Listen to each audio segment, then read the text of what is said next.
వైకాపా పరిస్థితి చూస్తుంటే జాలేస్తుంది. వాళ్ళు పని చేయరు, పని చేయాలనుకున్న వాళ్ళ చేత పని చేయనీరు. ఈరోజు కొత్తగా చెప్తున్నారు ఈ ప్లాంట్ల ద్వారా ఏదో అయిపోతుందని. వాళ్ళని అడుగుతున్నా, మీరు ఇంట్లో గ్యాస్ సిలిండర్లు వాడరా? కట్టెపొయ్యిలు వాడుతున్నారా? ఆ గ్యాస్ తయారు చేసే ప్లాంట్ ఇది. ఎందుకు మీరు అపోహలు కల్పిస్తారు? రండి, ప్లాంట్ చూడండి, వెళ్ళి మీ నాయకుడు చెప్పండి. అంతేగాని ఈ ప్లాంట్కి అడ్డుపడ్డద్దు. అడ్డు పడితే ఎర్ర బుక్లో మీ పేరు ఉంటుందని ఈ సభాముఖంగా వైకాపా నాయకులు నేను హెచ్చరిస్తున్నా. మంచి పని చేసాక వచ్చా, దమ్ము ధైర్యంతో ఈరోజు నిలబడి చెప్పగలుగుతున్నా. 10 నెలల్లోనే ఎవ్వరు ఉంచిన విధంగా ప్రకాశం జిల్లాకి నేను ఈ ప్లాంట్ తీసుకొచ్చా. అంతేగాని తప్పుడు ప్రచారం చేస్తే నేను మిమ్మల్ని వదిలిపెట్టనని ఈ సభాముఖంగా వైకాపా నాయకులకు నేను హెచ్చరిక చేస్తూ,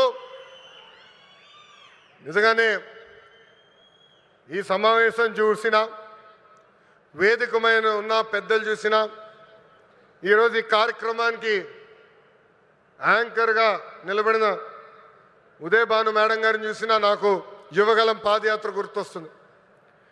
ఆనాడు బీసీ గర్జన పేరుతో నేను కార్యక్రమం పెడితే ఉదయ్ భాను గారు స్వచ్ఛందంగా వచ్చి ఆ కార్యక్రమానికి యాంకర్గా నిలబడ్డారు.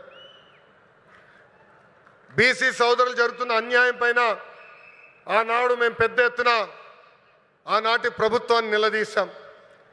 నిలదీసినందుకు మేడం గారిని కూడా వైకాపా నాయకులు ట్రోల్ చేశారు. అంతేకాదు వేదికమైన పెద్దలందరి పైన దొంగ కేసులు పెట్టారు. నా పైన కూడా 23 కేసులు పెట్టారు. ఆనాడే చెప్పా, ఆ సైకో పాలనకి ఈ తెలుగుదేశం పార్టీ తగ్గేదే లేదని. వాస్తవంగా ఈరోజు ప్రజలకి స్వాతంత్రం వచ్చింది. 94% సీట్లలో ఎన్డీఏ ప్రభుత్వాన్ని మీరు గెలిపించారు. మా పైన బాధ్యత పెరిగింది. మీకు అహర్నిశలు కష్టపడతాం, మీకు అండగా నిలబడతాం, మీకున్న సమస్యలు పరిష్కరిస్తామని ఈ సభాముఖంగా హామీ ఇస్తూ, ఇక్కడ పెద్ద ఎత్తున తరలి వచ్చిన తెలుగుదేశం పార్టీ కార్యకర్తలు కూడా ఒక విజ్ఞప్తి చేయాలనుకున్నా. ఈరోజు వాస్తవంగా రిలయన్స్ కార్యక్రమానికి వచ్చా. గతంలో మీ అందరు చెప్పే, ఎప్పుడు నియోజకవర్గానికి వచ్చినా మిమ్మల్ని అందరినీ కలుస్తా, మీతో కూర్చుంటా, మీతో ఫోటోలు దిగుతానని హామీ ఇచ్చా. త్వరలో మళ్ళీ IIITకి శంకుస్థాపన వేసేదానికి నేను వస్తున్నాను. ఒక రోజంతా మీతో ఉంటా. అప్పుడు ఉత్తమ్ కార్యకర్తలను కలుస్తా. ప్రతి కార్యకర్తతో నేను ఫోటో దిగుతాను. ఈరోజు మళ్ళీ తిరిగి నేను గౌరవనీయులు ప్రసాద్ గారిని తిరిగి విమానం ఎక్కించాల్సిన బాధ్యత నాకుంది. అందుకే ఈ కార్యక్రమం వెంటనే నేను వెళ్లాల్సి వస్తుందని ఈ సభాముఖ కార్యకర్తలందరూ తెలుపుకుంటూ, నాకు ఇంత అద్భుతమైన అవకాశం ఇచ్చిన ప్రకాశం జిల్లా ప్రజలందరికీ పేరు పేరున హృదయపూర్వక ధన్యవాదాలు తెలుపుకుంటూ, ఒక మాటలో చెప్పాలంటే యువగలం పాదయాత్ర నాలో మార్పు తీసుకొచ్చింది. గంగాధర్ నెల్లూరు నియోజకవర్గం చిత్తూరు జిల్లాలో ఉంటుంది. ఆ నియోజకవర్గంలో పాదయాత్ర చేస్తున్నప్పుడు ఒకరోజు రాత్రి చివరి గ్రామం, అక్కడ నేను నడుస్తున్నప్పుడు ఒక తల్లిని చూసా.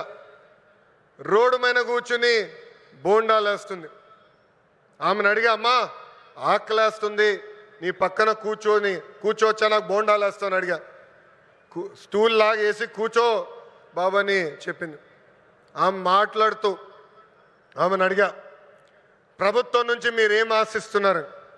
ఆమె అప్పుడు చెప్పింది,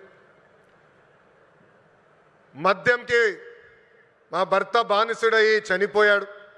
30 సంవత్సరాలుగా నేను ఇక్కడ కూర్చుని బోండాలు వేస్తున్నాను. రూపాయి జమ చేర్చి మా 2 బిడ్డలను చదివించాను.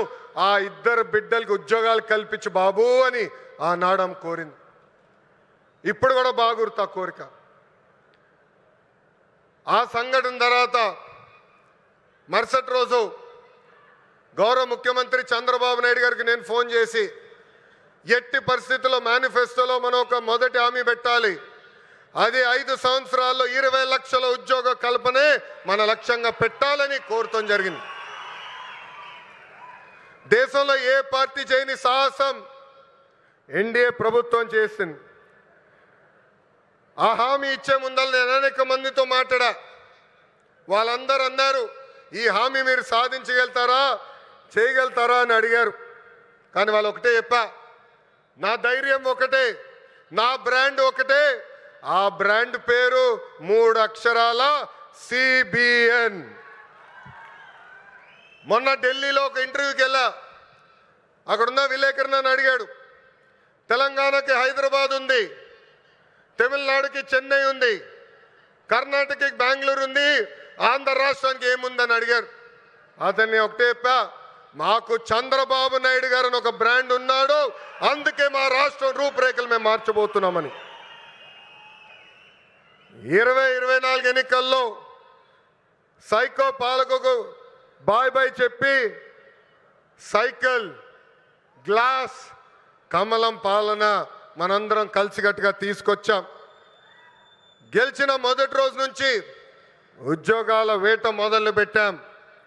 ఇప్పటి వరకు 8 లక్షల కోట్ల పెట్టుబడులకు, తద్వారా 5 లక్షల మంది నిరుద్యోగ యువకులకు ఉద్యోగాలు కల్పించడానికి ఒప్పందాలు కుదుర్చుకున్నాం, పనులు ప్రారంభించాం. దాంట్లో భాగంగా ఈ రిలయన్స్ ఎనర్జీ ప్రాజెక్ట్ కానివ్వండి, NTPC కానివ్వండి, భారతదేశంలోనే అతి పెద్ద ఆర్సిలర్ మిత్తల్ స్టీల్ ప్లాంట్ కానివ్వండి, BPCL, Tata power, TCS, LG electronics లాంటి అనేక కంపెనీలు మన రాష్ట్రానికి రాబోతున్నాయి. కుటుంబంలో ఒక్కరికి ఉద్యోగాలు కల్పిస్తే ఆ కుటుంబం పరిస్థితి మారుతుందని బలంగా నమ్ముతుంది ఎన్డీఏ ప్రభుత్వం. పేదరికం లేకుండా చేయాలంటే ఉద్యోగాలే కల్పనగా మనందరం ముందరికెళ్ళాలి. నా సింగిల్ టార్గెట్ ఒకటే, 5 సంవత్సరాల్లో 20 లక్షల ఉద్యోగాలు మన ఆంధ్రులు కల్పిస్తామే. దానికోసం ఎక్కడికైనా వెళ్తాను, ఎవరినైనా కలుస్తానని ఈ సభాముఖంగా ఆంధ్ర రాష్ట్ర నిరుద్యోగ యువకులకి నేను హామీ ఇస్తున్నా. ఇంకా రిలయన్స్ ఫౌండర్ ధీరుభాయ్ అంబానీ గారికి, చంద్రబాబు నాయుడు గారికి మంచి అనుబంధం ఉండేది. ఆనాడు చంద్రబాబు నాయుడు గారు దావోస్కి వెళ్ళే ముందల ముంబైకి వెళ్తే అది తెలుసుకున్న ధీరుభాయ్ అంబానీ గారు చంద్రబాబు నాయుడు గారిని స్వయంగా ఆయన ఇంటికి రమ్మని కోరారు. ఆనాడు మీటింగ్లో టెలికాం రంగంలో మార్పులు వస్తున్నాయి, సంస్కరణలు వస్తున్నాయి, టెలికాం రంగంలో మీరు పెట్టుబడులు పెట్టండి అని కోరటం జరిగింది. గౌరవ ముఖ్యమంత్రి గారు చంద్రబాబు నాయుడు గారు దావోస్కి వెళ్ళి 5 రోజులు తిరిగి వచ్చిన తర్వాత ధీరుభాయ్ అంబానీ గారు ఆనాడే ప్రకటించారు,